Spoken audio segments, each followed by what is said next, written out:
right. So when I was young, when I was a teenager, when I was in high school, one of my nicknames was Half Heart, right? Because the people close to me, it's like you would see this person that's extremely expressive, writing poetry, all of that stuff, and then you will also see this other person that's cold. And it got worse over the years, but that's really it's like I had a half a heart.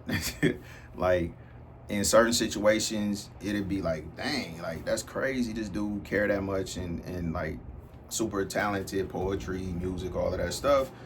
You can feel the emotion, all of that. But then I think this is where I really, because of my dad. So let me be clear about this. I'm trying to repair damage that's been done over 3+ decades, and I know that. But I'm trying to get to the root of a lot of different issues. So this one in particular is the emotional disconnect that I developed over the years based off my experience, starting with my parents. So, and I said, I'll get to my mom in a second. So, with my dad specifically, him not being a good father, him not being present, him prioritizing other things over the well-being of his family, over spending time with his children, all of that stuff. Yeah, that hurt. I'm a junior, right? Clarence Young Jr. Like I'm the chosen one. Like in my mind, I'm the heir to the throne, and I really, really like love my dad. I idolized my dad when I was young, and then he just kept disappointing me over and over and over, right? Kept telling me he would do stuff and not do it. Telling me, anyway, I don't want to get into all of that, but it started me down a path of repressing my emotions. Now I'm more mature now, so I know how to process and deal with things a lot better. But at the time, being a kid, how does that typically manifest, right? In bad behavior, fighting, all of that type of stuff. So I did all of that and got in trouble at school. Just difficult. Just became a difficult kid. And it just got worse and worse because he just continued to disappoint me more and more throughout the years, which is pretty sad. But that's where it started. When my dad left, and then just because he was gone, chose not to be a father. All right. My mom, I've commented on this. Like, my mom is just two things. It just, well, yeah, two that really like were emotional, right? Because one, it really wasn't emotional. It was just like I felt like it was wrong. But for my mom not to believe me when I was telling her the truth. I mean, it ain't nothing other than calling me a liar. Even though I was a kid, that hurt, especially because I was telling the truth and I was raised to be a certain way, and I didn't feel like I was getting treated like that. So that was one. And then the other time when she smacked me in my face, those things were the physical impact was not the thing. It was the emotional impact. And my mom don't trust me. Or my mom don't respect me. Because I was in middle school when she smacked me in my face, and we was at the school, like in the school hallway, and just smacked me in my face, like.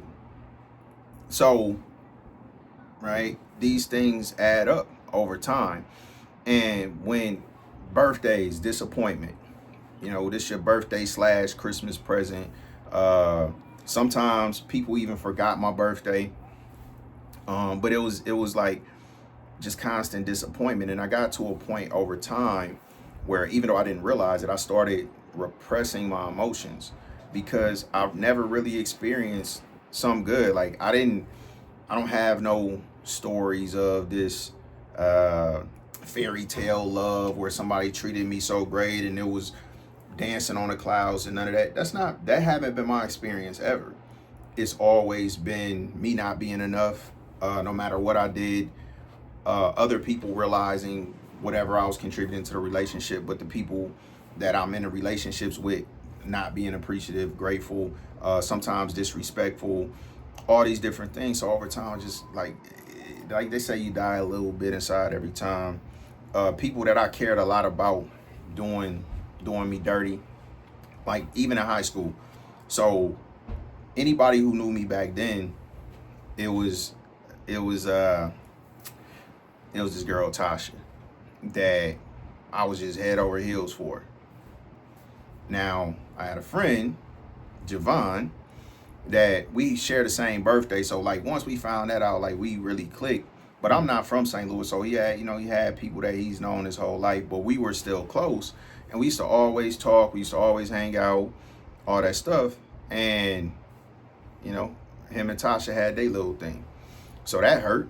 You know, Carl, that was my grandma's godson. He stole my rings. We always was kind of back and forth between women. But I just kept getting shown over and over and over, like, you can't really trust anybody. Nobody really care about your best interests. I had people that would tell me about other people. So it's like everybody in the circle would tell me what the other people doing. So it's like everybody doing me dirty, right? My little brother,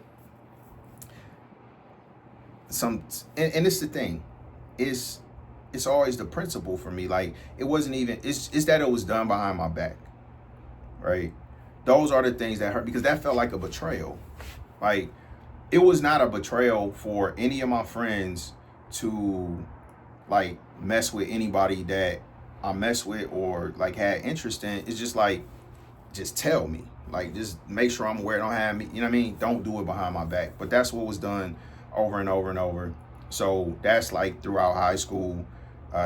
So it was Tasha, and you know she was always I dealing with somebody else. All right. Love me, want me to be there to build her up, soup her head up, but then to go invest in somebody else, be with somebody else always. You know, she loved me, but you know, like down the road, she could see me being her husband, but she don't want a relationship right now. And then next thing I know, she in a relationship with somebody else. And that was like the cycle. Shenarian, same thing. We were together. I mean, I was for real. Like that was like my dream girl.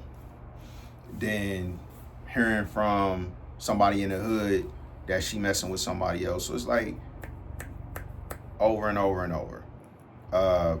Close friends put me in situations where, you know, we agreed to do certain things, be roommates, leave me hanging. So it's like I just kept getting the short end of the stick, in my opinion. Now I know it's probably a lot of other stuff that was to my benefit that I'm not talking about, but I'm just trying to highlight the reasons I started being more and more cold throughout my life. Because every girl that I was ever interested in wasn't interested in me, at least not to the extent, like they liked the attention that I gave them. They liked me writing them poetry. They liked that I was willing to sit up and talk with them and everything else, but they trying to go hang out and kick it with somebody else. So, and then all of the males, again, doing stuff behind my back, is stuff that they know that I would tell them, they wouldn't tell me until it was like some type of conflict or whatever else. Like my boy Pat, he knew Carl stole my rings, but then he waited until he get into it with Carl to be like, that's Carl stole your rings, shit like that. So it was just like I got shown over and over and over that you can't really trust people. And it just made me cold. So when I was in high school, my nickname was Half Heart. And then if you heard any of the music that I wrote back then, it was very dark. I was very angry. It was kill everybody and all of that. Then fast forward after high school, when I started college and I met my kid's mom, my ex-wife. And then that just made it worse because I didn't want to care about her. I didn't. We were friends. Like I didn't want nothing romantic with her because of her history. But then I actually fell in love with her just to continue to go through the things that I was concerned about in the first place.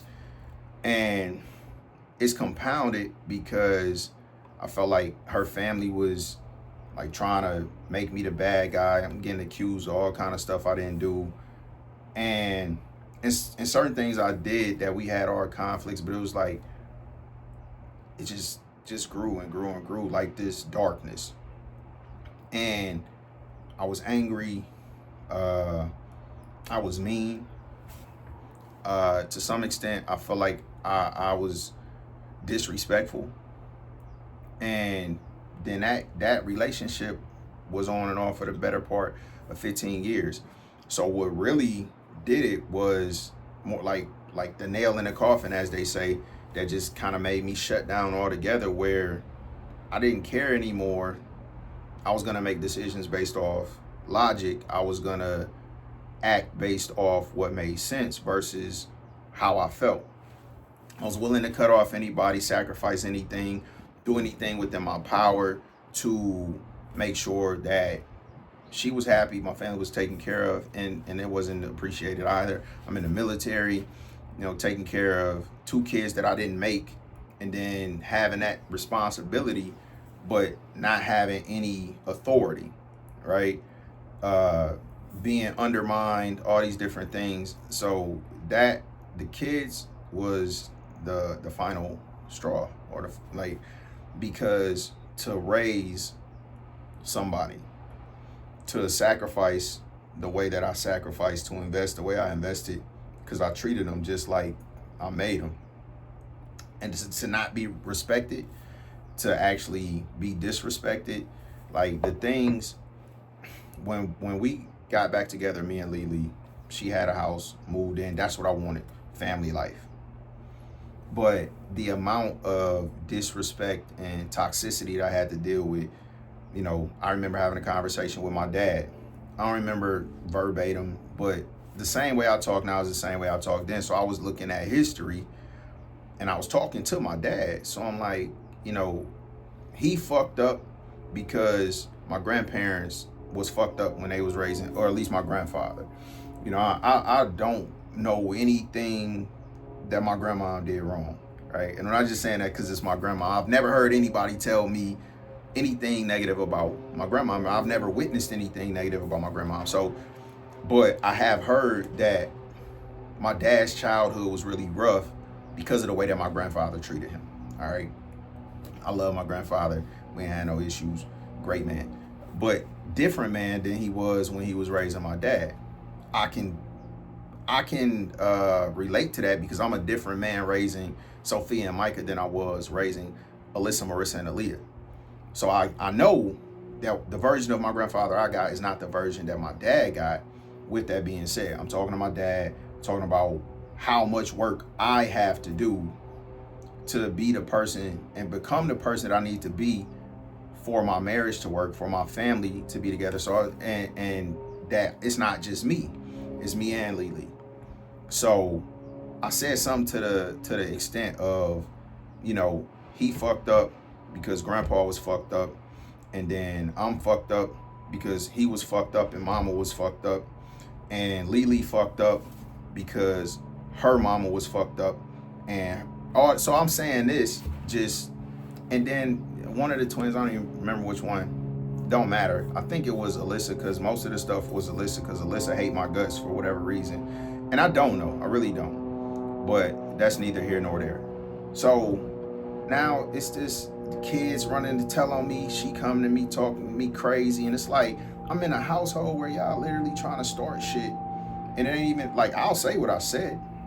So that was very hurtful, because it's like, man, all I want is the best for everybody in here, and everybody in here just got a fucking problem with me, just wanted to be some shit, even if it ain't none, because I wasn't insulting a mom. I was talking to my dad, and then here ear hustling, and now it's whatever else. Then I'm being disrespected by my ex-wife. She talking to whatever dudes, and not just talking to inappropriate, right? Dudes that's interested in her, maintaining conversations, meeting people, doing all this different stuff. Like, I wasn't doing that, but I did maintain, well, I won't even say maintain. I reconnected with one of my exes, but not on no friendship shit, not hanging out. She started buying weed from me. So then Lily mad about that. But meanwhile, she talking to the dude at her job and the dude from her old unit and this and that. And I ain't saying none of this to make her look bad, just that thing after thing after thing, if my only response is gonna be negative, I'm not gonna have a response. So I buried my feelings. I repressed my emotions. And I didn't even realize I did it until my grandmom died, because I'll never forget. I'll never forget that day. I found out my grandmom died. Lily was right there. She was trying to comfort me, and I just didn't feel anything. And I didn't know why I didn't feel anything, but I know it was like, that was, and the military contributed to it, all these different things. So going from a broken home with a deadbeat dad to feeling that, because I was my mama's baby, feeling that the person that has always been the most important person to me don't even see me, don't even realize who I am, don't even acknowledge that I'm a good kid, because I really was a good kid. Then being going to live with my dad, pretty much being abandoned, going to live with my grandparents, and then being forced to be exposed to people who were shady, developing friendships that were primarily one-sided.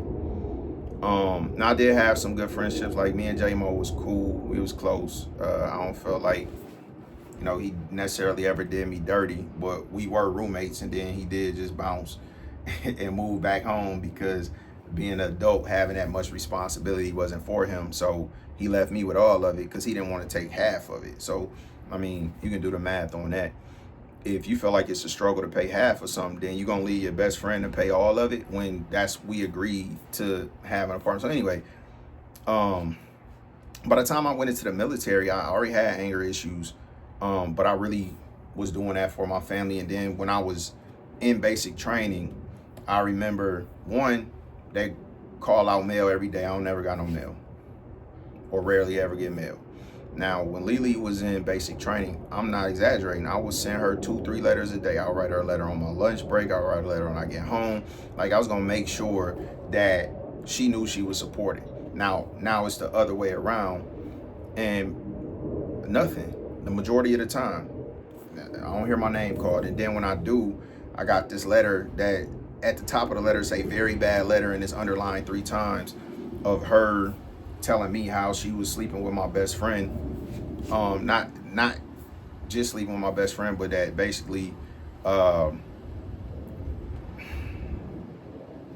some stuff that was devastating.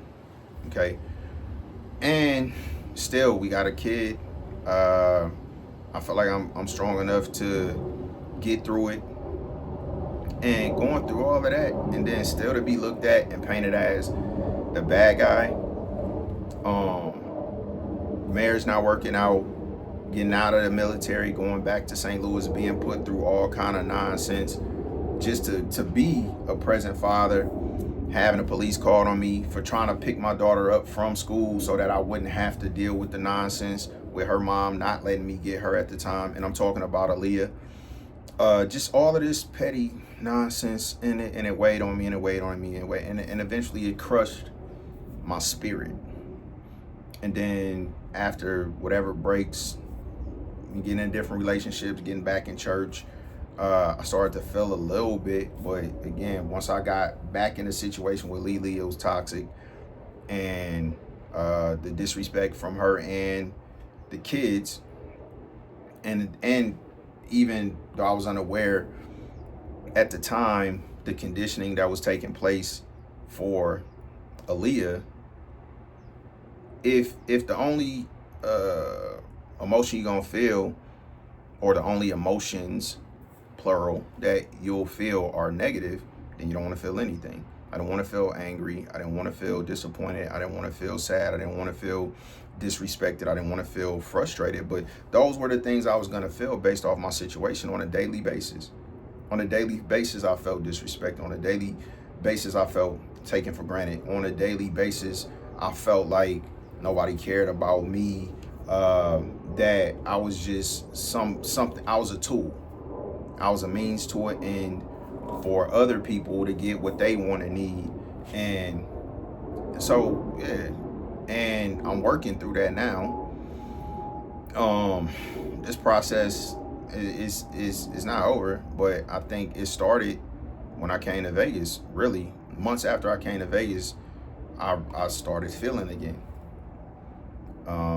I started being able to process the losses, primarily my grandma Teresa, because it was months after she passed before it hit me, and then I just found myself being super emotional, and it still was primarily negative emotion, and I didn't really have a desire to be happy. I just had a desire not to be disrespected, not to be unhappy, and it's grown from that to the point that it is now.